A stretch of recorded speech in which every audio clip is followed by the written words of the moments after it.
mga kapanay, for today's video ay lalaga ako. Magpapagupit ako ng buhok. Kasi dry na yung dulo ng buhok ko, diba? Kaya papagupit muna ako. Pupunta ako dun sa salon na lagi ko pinupuntahan.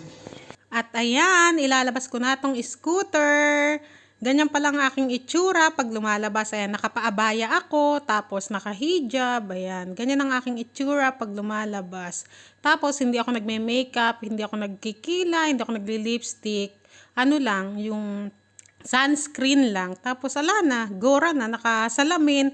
Kasi nga, maalikabok. Lagi ako napupuwing pagka wala akong salamin na suot. Kaya nagsasalamin ako tuwing lumalabas. Nakarating na pala ako rito sa salon. Ayan, ganyan ang itsura niya sa labas. Pag bukas ng pinto, mayroon pa ring kurtina. Tapos, hindi ko na na-video yung loob kasi ang daming babae. Maraming mga nagpapa-makeup na a-attend sa kasal. Kaya hindi ako nakapag-video sa loob. Total naman mabilis lang naman ako doon at nagpagupit